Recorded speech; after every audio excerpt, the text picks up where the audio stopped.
I would love to see priests be able to like get married and like to fuck, like, because that seems like the most logical thing to do.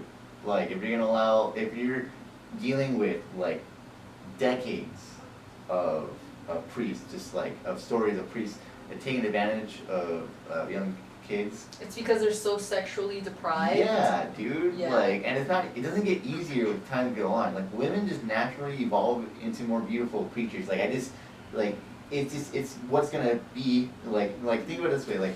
Like if 50 years from now, like if women like keep like taking care of their skin the way they are, you know, then actually their body's gonna be like, hey, we gotta like pick it up, you know. So like they're naturally gonna get prettier and prettier. Men, I guess, will get prettier as well because they're starting to care about their skin. You know, so it's just like you're gonna make them just more sexually deprived and like just you know, yeah, this generation of priests might, you know, be able to chill. The next one, well, obviously no one's been able to chill because there's like decades of them fucking, you know. Yeah, I two things. That's an interesting take that people are gonna get hotter. This is evolution, baby. That's that's actually a good point. I never thought about that. Two things. That was one. The other one is I don't I don't know if it's like, I think like even if we were getting uglier, I don't think it's the fact that yes, getting prettier it sure isn't gonna help like all the sexual abuse. But also getting uglier wouldn't matter. But getting uglier wouldn't matter. You got a point. Why? Because priests are horny fucks and they're dudes. Yeah, they literally have just been, oh my god, like the Catholic view on sex is such a huge, it's one big guilt trip.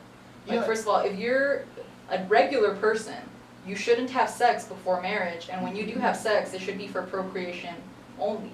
That's like so there should unrealistic. be no enjoyment. Yeah. If you happen to, let's say, get raped, you shouldn't get an abortion. Like under any circumstances, you shouldn't get an abortion. Like there's just so many downsides, like as far as sex goes. But couldn't you say like someone like, okay, whoever wrote the Bible back then, couldn't you say that that person had the mindset of like human life is so hard to keep alive, you know? We don't last that long, you know, life's fragile, so procreating is holy, it's sacred. So we have every time like in their point of view, it may be looking at like, you know, whenever you get the chance to create, make more of us, you have to. That's what you need to that's priority. Yeah, because we need to survive. How old is the Bible, really? I don't even know. But like if you think thousands, I don't know. If you think of it in a way of like, okay, it's before like ancient stories were written about this stuff, you know. So it's just like, of course, like it went back to like times of like civilization being shit and people dying all the time, flu and whatnot. So I mean like. So it makes sense to procreate, Yeah, it makes sense for them to hold that into high regard. You know? And to understand that it's like you do it to not only like fuck, I guess, but keep in mind the intention is to create. Yeah, because there's only so many of us. I don't think people who wrote the Bible back then could ever understand that 8 million or 8 billion people in the world would be a thing. You know, I don't think anyone else. It's like we're good on the homies now. We're good on the procreating. You know.